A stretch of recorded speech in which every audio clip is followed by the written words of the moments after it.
কেন তোমরা একজনকে নিয়ে এইভাবে কলেজের মধ্যে ডিভিশন তৈরি করছো? এবং ইনসিডেন্টালি তোমাদের অ্যাটিটিউড দেখতে পাচ্ছি। কেন? টেল মি ভাই, answer me. Stand up, stand up, answer me. সবাই চুপ করে আছো কেন?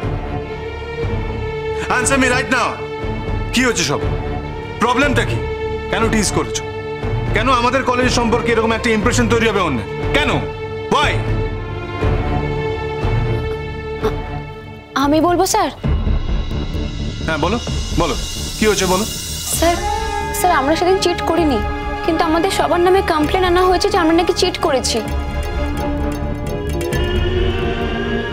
এক্স্যাক্টলি স্যার, সেই জন্যই আমরা ওর উপর রেগে আছি। ও তো আমাদের সহ্য করতে পারে না, তাই কোনো না কোনো ভাবে আমাদের ফাঁসানোর চেষ্টা করে। ম্যাম তো সেদিন গার্ড দিচ্ছিলেন, ম্যাম তো বলেছেন আমরা চিটিং করিনি, তা সত্ত্বেও বলে গেছে। আচ্ছা স্যার আপনি বলুন, যদি কেউ সত্যি মন দিয়ে পরীক্ষা দেয় তাহলে কে টুকছে কে চিটিং করছে সেটা কি দেখা তার পক্ষে সম্ভব? আর তাছাড়া ওর কাছে তো কোনো প্রমাণও নেই যে আমরা চিটিং করেছি। And if I tell you that I have proofs, then? দেখো আমি তোমাদের নিচে ধরতে পারিনি, তোমাদের প্রত্যেককে বলছি, কিন্তু তোমাদের একটা গ্যাং আছে যারা চিটিং করেছো। তোমাদের লেখার মধ্যে কোনো ধারাবাহিকতা বজায় ছিল। তোমরা যেখান থেকে যেটুকু পেরেছো কালেক্ট করেছো সেটুকু লিখেছো, যখন কালেক্ট করতে পারোনি তখন লিখতে পারো। তাই ওই লেখার গ্যাপটা কিন্তু ভালো মতো বোঝা যায়, আর এটা আমি বুঝতে পারি। শোনো, আমিও কম দিন পড়াচ্ছি না, তাই আমি খুব ভালো মতো জানি কোন স্টুডেন্ট চিট করতে পারে আর কোন স্টুডেন্ট চিট করতে পারে না। তাই আমি বলবো যে এই ঘটনাটাকে আর বাড়িও, এরপরে যদি তোমরা ঘটনাটাকে বাড়াও, আমি যদি তোমাদের এগেইনস্ট থেকে কমপ্লেন করি তাহলে কিন্তু তোমরা প্রবলেমে পড়বে। তোমাদের যে পরীক্ষা হলো তার যে মার্কস, এই একটাও কিন্তু ফাইনালে অ্যাড হবে না। So students, control yourself. অন্যকে হিট না করে, অন্যকে হার্ট না করে যে যা নিজের কাজ করে যাও, প্লিজ।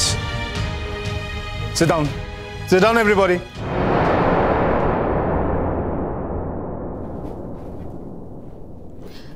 স্যার আমার একটা কথা বলার আছে। বলো, কি কথা? প্রথম কথা, ওরা আমাদেরকে এক ঘরে করে রেখেছে।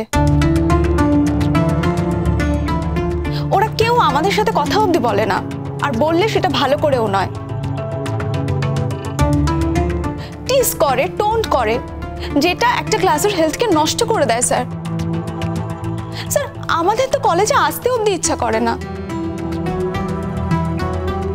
ঘটনাচক্রে আমাদের অনেকেরই একই কম্বিনেশন, তাই আমাদের ইচ্ছে না থাকলেও অন্যদের সাথে আমাদের একসাথে ক্লাস করতে হয়।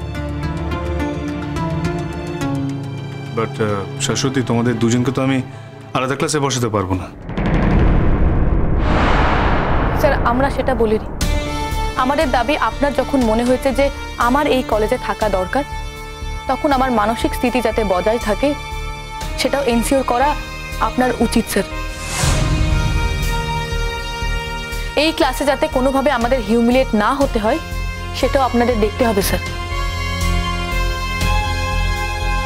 আদারওয়াইজ আমার চলে যাওয়ার পথ খোলা আছে স্যার। আমি এখানে আপনার রিকোয়েস্টে থেকেছি, মানে আদি স্যার আর অদিতি ম্যাম বলেছেন বলেই আমি এখানে থেকেছি স্যার। হ্যাঁ, এই কথা ঠিক যে আমি একদিন এই কলেজে পড়তে চেয়েছিলাম, কিন্তু এই কলেজে আসার পর থেকে আমার এমন এক্সপিরিয়েন্স হয়েছে যে এই কলেজের নাম শুনলে আমার ভয় লাগে, আমি ভয় পাই স্যার।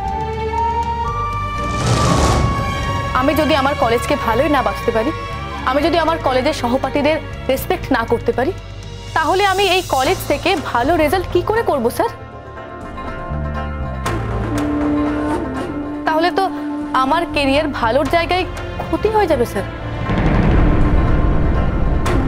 স্যার আপনার কাছে আমার একটাই রিকোয়েস্ট, আমাদেরকে যেন আর ক্লাসরুমে হ্যারেস না হতে হয়, সেটা আপনি একটু ইনশিওর করবেন। আমি টোটাল ক্লাসকে বলছি, ফার্দার যদি এই ধরনের কোনো কমপ্লেন আমার কানে আসে, I will not spare anybody. আমার কলেজ সম্বন্ধে অন্য কেউ কমপ্লেন করবে আর দুদিন বাদে সেই কথা বাইরে গিয়ে চাউরাবে, এটা কিন্তু আমি কোনোভাবে মেনে নেব না। So be careful students. ক্লাসরুমে যেন কোনোদিন কোনো রকম এই ধরনের ব্যবহার না হয়, সেই বিষয়ে সবাই সতর্ক থেকো। তা না হলে যে পানিশমেন্ট পাবে তোমরা, সেটা কিন্তু খুব একটা ভালো হবে না। Got it? তোমরা, তোমাদেরকেও একটা কথা বলছি, অ্যাডজাস্টমেন্ট জীবনের একটা ইম্পর্টেন্ট পার্ট, এবং তোমাদেরও জীবনে অ্যাডজাস্টমেন্ট করে চলার শিক্ষাটা থাকা দরকার। স্যার, আমাদের মনে হয় আমাদের অ্যাডজাস্টমেন্টের কোনো প্রবলেম নেই। আমরা যথেষ্ট অ্যাডজাস্ট করতে পেরেছি বলে আমরা এখানে আসতে পেরেছি। স্যার, আপনাকে একটা কথা খুলে বলে দিচ্ছি, আসলে আমরাও চাই না ক্লাসরুমের গন্ডগোল বাইরে যাক। আমরা যে আন্দোলনটা করেছিলাম সেটা সত্যি করতে বাধ্য হয়েছে। অ্যাপার্ট ফ্রম দিস, স্যার, আমরা সত্যি কলেজের ইমেজ ম্যালাইন করতে চাই না। আর এটা যদি বন্ধ না হয় স্যার, তাহলে আমি সবাইকে জানিয়ে দিচ্ছি, আমাকে যদি এইভাবেই কলেজে থাকতে হয় তাহলে কিন্তু এই ব্যাপারটা আবার মিডিয়াতে আসবে। আমি কিন্তু কাউকে ছাড়বো না। স্যার, আপনি প্লিজ এই কথাটা অন্যান্য ছাত্রছাত্রীদেরও ভালো করে বুঝিয়ে দেবেন।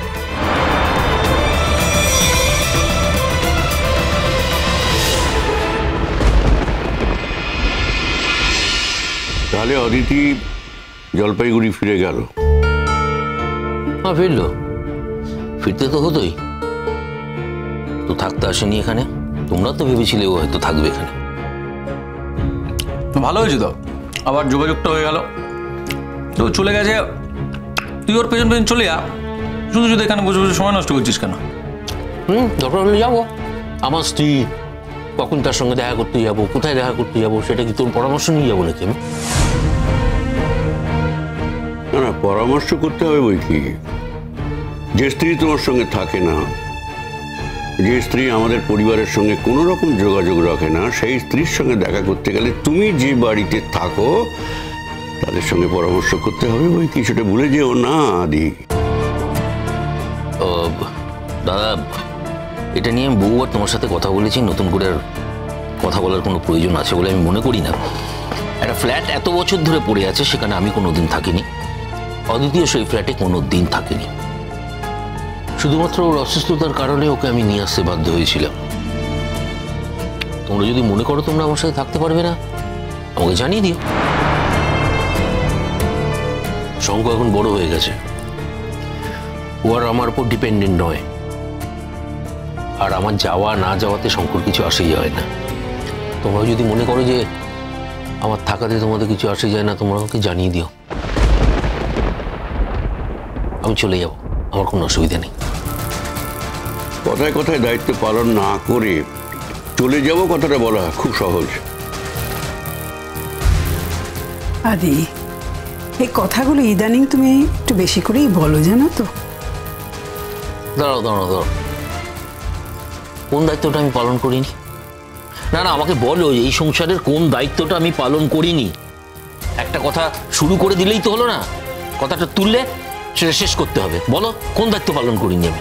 ঠিক আছে ঠিক আছে, আমরা তো এখন খেতে বসেছি, এখন এই আলোচনাগুলো না হলেই নয়। তোমাকে আমার কিছু কথা বলার আছে মহারাজ। তুমি এই মেয়েটাকে আবার এন্টারটেইন করলে কেন? আমি কেন এন্টারটেইন করেছি সেটা তুমি বলেই দিয়েছি। না না, কাজটা তুই মোটেই ভালো করিস নি শঙ্কর, দাম তোকে দিতেই হবে। দেখে নিস, তুই মিলিয়ে নিস আমার কথা। দাম দেওয়া দেবের কি আছে ছোটকা? মেয়েটা লেখাপড়া অত্যন্ত ভালো, ও যদি আমাদের কলেজে থাকে তাহলে আমাদের কলেজের ভালো হবে, ভালো রেজাল্ট হবে। হঠাৎ এই মেয়েটার জন্য তোমার এত দরদ উঠলে পড়লো, বুঝলাম না। যে মেয়েটি আমাদের কলেজে পড়ে অদিতি রায়চৌধুরীর গুণগান গায়, যে মেয়েটি আমাদের কলেজে পড়ে আমাদের কলেজের এগেনস্টেই আন্দোলন করে, সে তো আমাদের ক্ষতি করতে এসেছে শঙ্খ। আর এই ক্ষতিটা কার শিক্ষায় হচ্ছে সেটা তোমার বাবার বুঝতে ভুল হলেও তোমার নিশ্চয়ই বুঝতে ভুল হচ্ছে না। জেঠিমণি, এখন এই কথাগুলো থাক না। কেন শঙ্খ, থাকবে কেন? আমি তো শুনলাম দিয়া ময়ূরী বলল যে মেয়েটি নাকি ক্লাসরুমে তোমাকে দিয়ে প্রমিস করিয়ে নিয়েছে যে তুমি ওকে কিচ্ছু বলবে না, ও হাজার অন্যায় করলেও তুমি ওকে কিচ্ছু বলবে না। জেঠিমণি, তুমি তো ক্লাসে ছিলে না, ক্লাসে তো আমি করাচ্ছিলাম। তুমি দিয়া ময়ূরীর কথা শুনে আমাকে বলছো কেন? তোমার যদি কিছু জানার থাকতো তুমি আমাকে জিজ্ঞেস করো, আমি তোমায় বলবো। কি হয়েছে কি ব্যাপারটা? আমি জানি না, আমি যেটা শুনেছি সেটাই বলেছি। আমার মনে হয় না আমার বাড়ির মেয়েরা এতটা মিথ্যা কথা বলবে। তো ছিলাম না, ক্লাসে কি হয়েছে আমি জানি না, কিন্তু ওই মেয়েটি নাকি তোমাকে বলেছে যে আপনারা রিকোয়েস্ট করেছেন বলে আমি এই কলেজে পড়তে এসেছি, আর কলেজে যখন পড়তে এসেছি আমার মান সম্মান বজায় রাখার দায়িত্ব আপনাদের। বলেছে